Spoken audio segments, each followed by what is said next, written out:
Hello दोस्तों, मेरा नाम है डॉक्टर के एच चौगले और हमारे चैनल डॉक्टर कंसल्ट में आप सभी का बहुत बहुत स्वागत है। आज हम बात करने वाले हैं कि अपेंडिसाइटिस होने पर मतलब कि आपके पेट में जो अपेंडिक्स है उसको सूजन आने के बाद क्या खाना चाहिए और क्या नहीं खाना चाहिए। जो अपेंडिसाइटिस की डाइट होती है उसके बारे में आज हम यहाँ पे आगे बात करेंगे। तो सबसे पहली बात कि अपेंडिसाइटिस होने के बाद आप ओट्स खा सकते हो। ओट्स के साथ साथ आप मिल्क पॉरेज भी खा सकते हो। पॉरेज का मतलब होता है, मराठी में पॉरेज को लापसी ऐसे बोलते हैं। अब आपके यहाँ पे लोकल लैंग्वेज में उसको क्या बोलते हैं आपको खुद ही पता करना पड़ेगा। तो मिल्क पॉरेज जो है इसको भी हम अपेंडिसाइटिस के पेशेंट में दे सकते हैं। अब ये पॉरेज क्या होता है, जो अनाज या धान के जो ग्रेन्स होते हैं उन ग्रेन्स को पानी के या फिर दूध के अंदर डाल करके उबाला या फिर गर्म किया जाता है और उसको तब तक उबालते या फिर गर्म करते हैं जब तक कि वो सेमी सॉलिड या फिर थिक नहीं बन जाता। तो इसी को पॉरेज या फिर मराठी में लापसी ऐसे भी बोलते हैं। इसके बाद हम उस पेशेंट में नारियल पानी भी दे सकते हैं।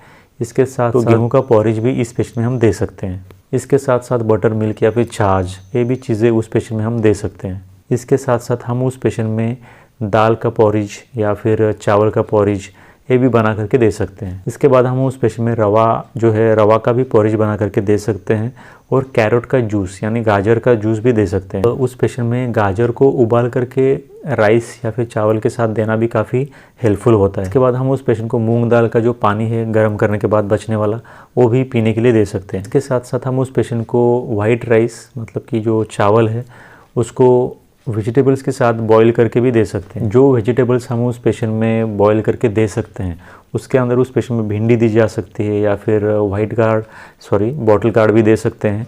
तो बॉटल गार्ड को मराठी में दूधी भोपळा ऐसे बोलते हैं, आपकी लोकल लैंग्वेज में आप चेक करो। तो ये भी हम उस पेशेंट में एज ए वेजिटेबल बॉईल करके सफ़ेद चावल के साथ दे सकते हैं। इसके बाद हम उस पेशेंट में बटर मिल्क के साथ बार्ली का पॉरेज भी दे सकते हैं। इसके बाद हम उस पेशेंट में उबाला हुआ गाजर और कुकुम्बर भी दे सकते हैं खाने के लिए। इसके बाद हम उस पेशेंट में फ्रूट सलाद भी दे सकते हैं। रवा का इस्तेमाल करके जो उपमा बनाया जाता है वो रवा का उपमा भी दे सकते हैं। इसके साथ साथ हम उस पेशेंट में चिकन सूप भी दे सकते हैं। अभी हमने बात की कि क्या खाने की चीज़ें हम उस अपेंडिसाइटिस के पेशेंट में दे सकते हैं इसके बारे में। अभी हम बात करेंगे कि कौन सी चीज़ें उस अपेंडिसाइटिस के पेशेंट में खाने में नहीं देनी है इसके बारे में।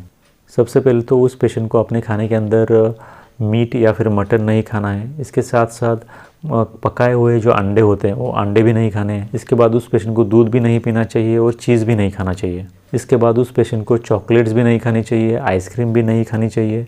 इसके साथ साथ जो तले हुए खाने की चीज़ें होती है जिनको ऑयल के अंदर तला जाता है वो भी चीज़ें उस पेशेंट को खाने में नहीं खानी चाहिए। इसके बाद जो बेकरी प्रोडक्ट्स होते हैं जैसे कि स्वीट्स, कोई भी मीठी चीज़ या फिर जो पफिन्स होते हैं, फिर जो मफ़िन्स होते हैं, कैंडीज़ होते हैं, केक्स होते हैं बेकरी के अंदर, ये सब चीज़ें उस पेशेंट को अपेंडिसाइटिस होने के बाद नहीं खानी है। इसके बाद जो भी खाने की पैक्ड चीज़ें मिलती है जिनको कि हम कैंड फूड्स या फिर प्रोसेस्ड फूड्स बोलते हैं उनको नहीं खाना है। इसके बाद उस पेशेंट को एरेटेड जो ड्रिंक्स होते हैं जो कि खास करके कोल्ड ड्रिंक के नाम से जाने जाते हैं, तो ये कोल्ड ड्रिंक भी नहीं पीने हैं। और जो पैक्ड प्रोसेस्ड फूड्स हमें रेडीमेड मिलते हैं खाने के लिए जो कि डिब्बे में या फिर एक बक्स में पैक किए हुए रहते हैं, तो इस तरह की चीज़ें भी उस पेशेंट को नहीं खानी चाहिए। इस तरह के अपेंडिसाइटिस के पेशेंट को कोई भी मसाले वाली चीज़ नहीं खानी है। इसके साथ साथ अगर शराब वो पेशेंट पीता है तो उसको शराब भी पूरी तरह से बंद करनी है। इसके साथ साथ जो कैंडिमेंट्स होते हैं मतलब कि एक तरह की ऐसी चीज़ या एक तरह का ऐसा एक आप सब्सटेंस बोल सकते हो जिसको कि उस पेशेंट में टेस्ट लाने के लिए या एक फ्लेवर लाने के लिए डाला जाता है खाने के अंदर। तो इस तरह से जो भी चीज़ें खाने में फ्लेवर लाने के लिए डाली जाती है उनको कैंडिमेंट्स बोलते हैं। तो इस तरह की जो चीज़ें हैं उनको भी उस पेशेंट को खाने के अंदर नहीं खाना है।